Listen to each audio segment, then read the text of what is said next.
ನಮಸ್ಕಾರ ವೀಕ್ಷಕರೇ, Karnataka power TV ನ್ಯೂಸ್ಗೆ ತಮ್ಮೆಲ್ಲರಿಗೂ ಸ್ವಾಗತ. ಸ್ವಿಮ್ಸ್ನಲ್ಲಿ ಕೆಲಸ ಕಳೆದುಕೊಂಡ ಹೊರಗುತ್ತಿಗೆ ನೌಕರರಿಂದ ಪುನರ್ ನೇಮಕಕ್ಕಾಗಿ ಧರಣಿ. ಚಾಮರಾಜನಗರ ಸಿಮ್ಸ್ನಲ್ಲಿ ಕರ್ತವ್ಯ ನಿರ್ವಹಿಸುತ್ತಿದ್ದ ಹೊರಗುತ್ತಿಗೆಯ ಕೆಲ ನೌಕರರನ್ನ ವಿನಾಕಾರಣದಿಂದ ಕೆಲಸದಿಂದ ವಜಾಗೊಂಡಿರುವ ತಮ್ಮನ್ನ ಮರು ನೇಮಕ ಮಾಡಿಕೊಳ್ಳುವಂತೆ ಸಿಮ್ಸ್ ಡೀನ್ ಮತ್ತು ನಿರ್ದೇಶಕರಿಗೆ ನಿರ್ದೇಶನ ನೀಡಬೇಕು ಎಂದು ಆಗ್ರಹಿಸಿ ಸಿಮ್ಸ್ ಹೊರಗುತ್ತಿಗೆ ನೌಕರರ ಸಂಘದಿಂದ ಅನಿರ್ದಿಷ್ಟಾವಧಿ ಧರಣಿ ಹಮ್ಮಿಕೊಳ್ಳಲಾಗಿದೆ. ಚಾಮರಾಜನಗರ ಜಿಲ್ಲಾಡಳಿತದ ಮುಂದೆ ಇರುವ ಸಂವಿಧಾನ ಶಿಲ್ಪಿ ಡಾಕ್ಟರ್ ಬಿಆರ್ ಅಂಬೇಡ್ಕರ್ ಪುತ್ಥಳಿಯ ಎದುರು ಧರಣಿ ನಡೆಸಿದ ಕೆಲಸ ಕಳೆದುಕೊಂಡಂತಹ ಹೊರಗುತ್ತಿಗೆ ನೌಕರರು ಯಾವುದೇ ಆಂತರಿಕ ವಿಚಾರಣೆ ಮಾಡದೆ 1 ವರ್ಷದ ಹಿಂದೆ ನಮ್ಮನ್ನ ಕೆಲಸದಿಂದ ವಜಾ ಮಾಡಲಾಗಿದೆ. ನಂತರ ಡೀನ್ ಅವರಿಗೆ ಸಂಬಂಧಿಸಿದ ಪ್ರಕರಣದ ಪಟ್ಟಿಯಲ್ಲಿರುವ ಕಾರ್ಮಿಕರನ್ನ ಮಾರ್ಚ್ 2024ರಲ್ಲಿ ನಾನಾ ಕಾರಣ ನೀಡಿ ಹೊಸದಾಗಿ ಗುತ್ತಿಗೆ ಪಡೆದ ಏಜೆನ್ಸಿ ಮೂಲಕ ಕೆಲಸ ನೀಡಲು ನಿರಾಕರಿಸಿದ್ದಾರೆ. ಈ ಪ್ರಕರಣದಲ್ಲಿ ಇರುವ ಕೆಲವು ಕಾರ್ಮಿಕರಿಗೆ ಉದ್ಯೋಗ ನೀಡಿ ಕಾರ್ಮಿಕ ಸಂಘದಲ್ಲಿ ಸಕ್ರಿಯವಾಗಿದ್ದ ಕಾರ್ಮಿಕರಿಗೆ ಕೆಲಸ ನಿರಾಕರಿಸಿ ತಾರತಮ್ಯ ನೀತಿಯನ್ನ ಅನುಸರಿಸುತ್ತಾ ಬಂದಿದ್ದಾರೆ ಎಂದು ದೂರಿದರು.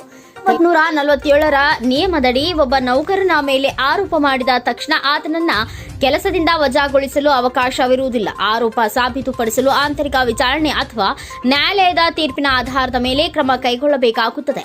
ಈ ಸಹಜ ನ್ಯಾಯಕ್ಕೆ ವಿರುದ್ಧವಾಗಿ ನಡೆದುಕೊಳ್ಳುವುದು ಸಂವಿಧಾನದ ಆಶಯಗಳಿಗೆ ವಿರುದ್ಧವಾಗಿದೆ.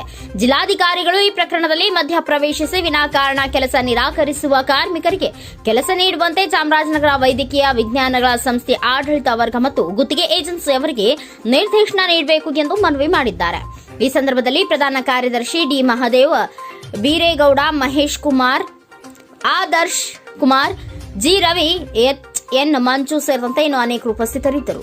ವರದಿಗಾರ Manikantha Nayak, Karnataka power TV news, Chamaraj.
Sir, ನನ್ನ ಹೆಸರು ಆದರ್ಶ್ ಅಂತ.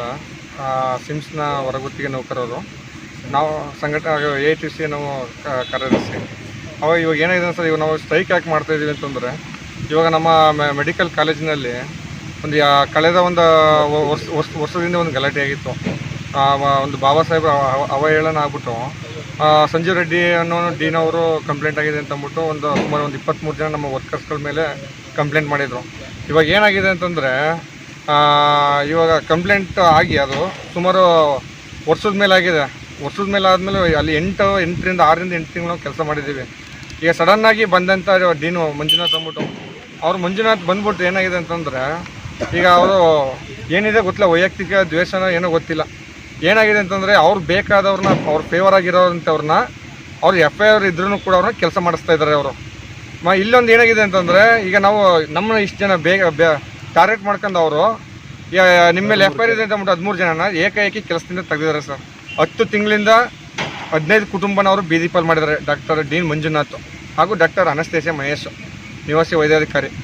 ಇವಾಗ ಏನು ನ್ಯಾಯ ಕೇಳೋಕೆ ಹೋಯ್ತು ಅಂದರೆ, ಇವಾಗ ನಮ್ಗಳ ಮೇಲೆ ಕಂಪ್ಲೇಂಟ್ ಮಾಡ್ತಿದ್ದಾರೆ ಸರ್. FIR ಹಾಕ್ಸಿ ಈಗ ಇವುಗಳ ಮೇಲೆ FIR ಹಾಕ್ಸಿ ಅವರು ಕಂಪ್ಲೇಂಟ್ ಬೇಲ್ ತಗೊಂಡ್ಬಂದ್ರು ಕೂಡ, ಆದರೂ ಕೂಡ ಅವರು ಈಗ ಕೆಲಸ ಕೊಡ್ತಾ ಇಲ್ಲ. ಈಗ ಏನಾಗಿದೆ ಅಂತಂದರೆ, ವಿಚಾರಕ್ಕೆ ಬರ್ತೀನಿ ಸರ್. ಇವಾಗ FIR ಆಗಿದೆ, ನಿಮ್ಮನ್ನ ಕೆಲಸಕ್ಕೆ ತೆಗೆದಿದ್ದೀನಿ ಅಂತಂದ್ರಲ್ಲ, ಈಗ ಅಲ್ಲಿ ಕೆಲಸ FIR ಇರೋರು ಕೂಡ ಕೆಲವರು 16 ಜನ ಕೆಲಸ ಮಾಡ್ತಿದ್ದಾರೆ. ಅಲ್ಲಿ 16 ಜನಕ್ಕೂ ಒಂದು ನ್ಯಾಯ, ನಮಗೊಂದು ನ್ಯಾಯನಾ? ಕೊಟ್ಟರೆ ನಮಗೂ ಕೊಡಲಿ ಕೆಲಸನ, ಕೊಡಲಿಲ್ಲ ಅಂತಂದರೆ ಅವ್ರಿಗೂ ಬೇಡ. ಕಾನೂನು ಎಲ್ಲರಿಗೂ ಒಂದೇ, ಇನ್ಕ್ಲೂಡಿಂಗ್ ಡೀನ್ಗೂ FIR ಆಗಿದೆ. ಅವ್ರ ಡೀನ್ ಮತ್ತು ಡೀನ್ ಸಹಚಾರಗೂ 8 ಜನ ಆಗಿದೆ.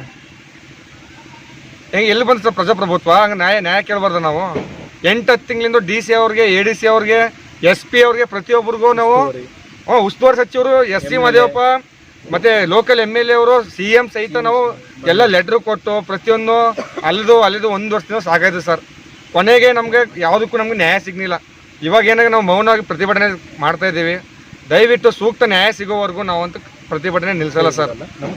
ನಮ್ಮ ಕೆಲಸ ಸಿಗಬೇಕು. ಕುಟುಂಬ ಯಾಕಂದರೆ ಕುಟುಂಬ ನಿರ್ವಹಣೆ ಮಾಡೋಕ್ಕೆ ನಮ್ಗೆ ತುಂಬ ಕಷ್ಟ ಆಯ್ತಿದೆ ಸರ್. ಆ ನೋವಿಂದ ನಾವು ಇಲ್ಲಿ ಬಂದು ಕೂತಿದ್ದೀವಿ.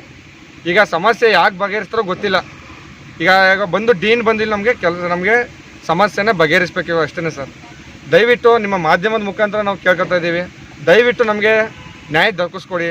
ಇಲ್ಲ ನ್ಯಾಯ ಸಿಗೋವರೆಗೂ ಮತ್ತು ನಾವು ಇವತ್ತು ಏನಾದ್ರು ನಮ್ಗೆ ನ್ಯಾಯ ಸಿಗ್ಬೋದು ಅಂತ ನಾವು ಇಷ್ಟು ಜನ ಕೂತಿದ್ದೀವಿ. ನ್ಯಾಯ ಸಿಗಲಿಲ್ಲ ಅಂದರೆ ನಾಳೆ ನಮ್ಮ ಕುಟುಂಬನೂ ಕೂಡ ನಾವು ಇಲ್ಲಿರ್ತೀವಿ. ದಯಮಾಡಿ ಸಹಕರಿಸಿ ನಮ್ಗೆ ನ್ಯಾಯ ದೊರಕಿಸ್ಕೊಡಿ ಸರ್. ಜಿಲ್ಲಾಡಳಿತ ನಮ್ಗೆ ಸಹಕರಿಸ್ಬಿಟ್ಟು ನಮಗೆ ದಯವಿಟ್ಟು ನಮಗೆ ಅದೇ ಪೊಲೀಸ್ ಇಲಾಖೆನೂ ಕೂಡ ನಮ್ಗೆ ದಯವಿಟ್ಟು ಸಹಕಾರ ಮಾಡಿಕೊಡಿ ಸರ್. ಯಾಕಂದರೆ ಒಂದು ಕುಟುಂಬ ನಿರ್ವಹಣೆ ಆಗಬೇಕು ಅಂತಂದರೆ ಎಷ್ಟು ಕಷ್ಟ ಇದೆ ಅಂತ ಗೊತ್ತು. ಅದರಿಂದ ದಯವಿಟ್ಟು ಅಷ್ಟು ಕಷ್ಟ 10 ತಿಂಗಳಿಂದ ನೊಂದ್ಬಿಟ್ಟು ನಾವು ಇಲ್ಲಿ ಕೊನೆಗೆ ಯಾವುದು ಆಗದೆ ಅದಕ್ಕೋಸ್ಕರ ನಾವು ಇಲ್ಲಿ ಕೊನೆದೊಂದು ಅಸ್ತ್ರ ಹೋರಾಟ ಮಾಡ್ತಾ ಇದ್ದೀವಿ. ದಯಮಾಡಿ ನಮಗೆ ನ್ಯಾಯ ಸಿಗಂಗೆ ದಯವಿಟ್ಟು ನೀವು ಮಾಡಿಕೊಡಿ. ಇಷ್ಟು ನಾನು ಹೇಳ್ತಾ ಇದ್ದೀನಿ.